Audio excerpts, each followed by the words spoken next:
បើមនុស្សអាចធ្វើឲ្យស្លឹកឈើដីឥដ្ឋដើមឈើនិងរោមសត្វកើនគុណភាពរហូតដល់រាប់រយរាប់ពាន់ដងចុះហេតុអ្វីក៏ខ្ញុំមិនអាចធ្វើបាន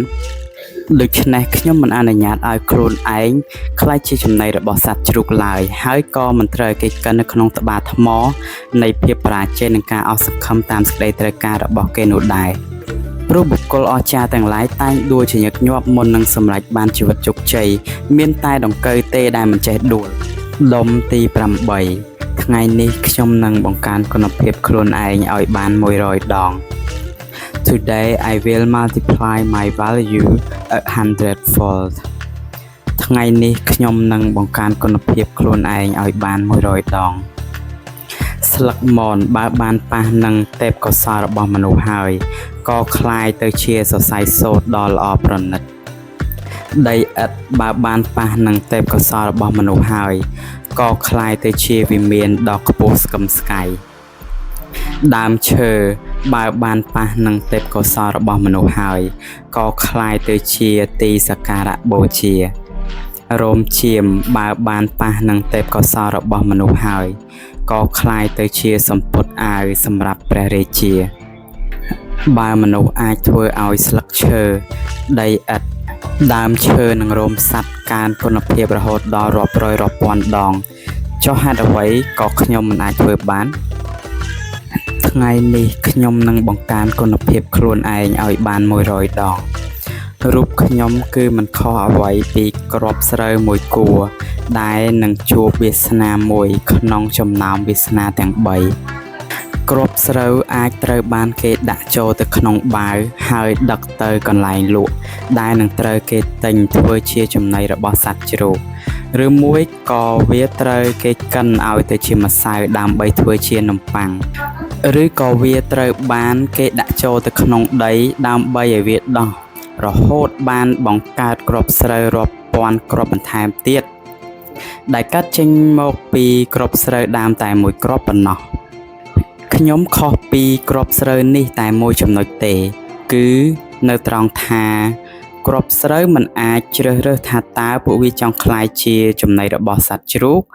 ចង់ឲ្យគេកិនទៅជាម្សៅឬក៏ចង់ដោះដើម្បីបង្កើតគ្រាប់ស្រូវផ្សេងទៀតចំណែកឯខ្ញុំវិញ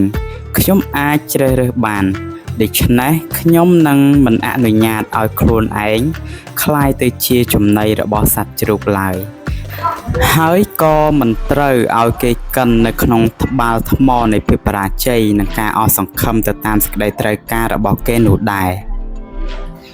ថ្ងៃនេះខ្ញុំនឹងបង្កើនគុណភាពខ្លួនឯងឲ្យបាន100ដងដើម្បីលូតលាស់និងដើម្បីបង្កើនឲ្យបានចំនួនទ្វេដងគឺចាំបាច់ណាស់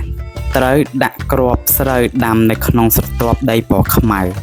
ហើយភាពបរាជ័យសេចក្តីអស់សង្ឃឹមភាពអវិជ្ជានិងអសមត្ថភាពរបស់ខ្ញុំគឺជាស្រទាប់ខ្មៅនោះឯងដែលជាកន្លែងដែលខ្ញុំត្រូវដាំដើម្បីឲ្យគ្រាប់ស្រូវនេះដោះស្លឹកនិងបញ្ចេញផ្កាឲ្យបានល្អវាត្រូវការអាហារបំប៉នមានដូចជាទឹកភ្លៀងពន្លឺព្រះអាទិត្យនិងកម្ដៅអ៊ុនៗរបស់ខ្យល់គឺមិនខុសអ្វីអំពីគ្រាប់ស្រូវនោះទេខ្ញុំចាំបាច់ក៏ត្រូវបំប៉នរូបរាងកាយនិងចិត្តដើម្បីសម្រេចនៅសេចក្តីបំណងប្រាថ្នានៅក្នុងជីវិត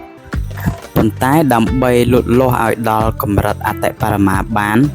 ស្រូវនេះរងចាំការអនុគ្រោះពីធម្មជាតិ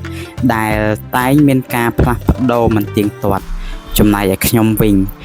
ខ្ញុំមិនត្រូវការរងចាំនោះទេ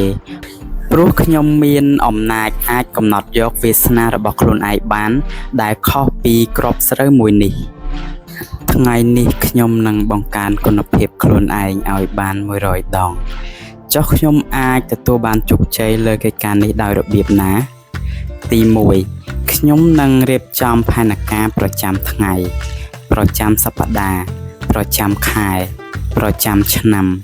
និងក្រោយមកត្រូវរៀបចំផែនការប្រចាំជីវិតតែម្ដងភ្លៀងត្រូវតែធ្លាក់ចុះមកដើម្បីស្រូវអាចបោះត្រួយចេញស្លឹកបានដូចគ្នាដែរ ខ្ញុំត្រូវរៀបចំផែនការជាមុនសិនទើបជីវិតអាចចាប់ផ្ដើមលូតលាស់ទៅមុខរួចនៅពេលខ្ញុំរៀបចំផែនការជីវិតខ្ញុំត្រូវគិតមើលលើអ្វីខ្លះដែលខ្ញុំធ្វើបានល្អកាលពីអតីតកាលបន្ទាប់មកខ្ញុំនឹងបង្កើនគុណភាពនៃជំនាញទាំងនោះឲ្យបានរាប់រយដងបន្ថែមទៀតហើយនេះនឹងទៅជាស្តង់ដារនៃការរៀបចំផែនការជីវិតរបស់ខ្ញុំនៅថ្ងៃអនាគត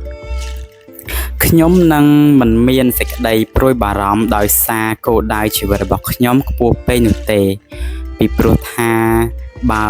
យើងតម្រង់គ្រាប់ព្រួញទៅព្រះច័ន្ទតែបាញ់បានតែសត្វឥន្ទ្រីមួយក្បាលគឺប្រសើរជាងតម្រង់គ្រាប់ព្រួញទៅសត្វឥន្ទ្រីតែបាញ់ចំដុំថ្មមួយដុំថ្ងៃនេះខ្ញុំនឹងបង្កើនគុណភាពខ្លួនឯងឲ្យបាន100ដងទំហំនៃគោលដៅជីវិតរបស់ខ្ញុំនឹងមិនធ្វើឲ្យខ្ញុំមានចិត្តរាថយនោះឡើយ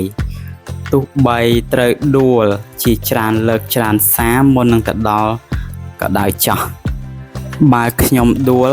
ខ្ញុំនឹងក្រោកឈរឡើងវិញហើយការដួលនេះក៏មិនធ្វើឲ្យខ្ញុំបាក់ទឹកចិត្តដែរព្រោះបុគ្គលអស្ចារ្យទាំងឡាយតែងដួលជាញឹកញាប់មុននឹងសម្រេចបានជីវិតជោគជ័យមានតែដង្កូវទេដែលមិនចេះដួលប៉ុន្តែខ្ញុំមិនមែនជាសត្វដង្កូវនោះទេហើយខ្ញុំក៏មិនមែនជាអ្វីបានយើងនឹងជួបគ្នានៅវគ្គបន្ទាប់ទៀតនៅក្រោមចំណងជើងថាខ្ញុំនឹងបង្កើនគុណភាពខ្លួនឯងឲ្យបាន100ដងនៅក្នុងថ្ងៃនេះសូមអរគុណ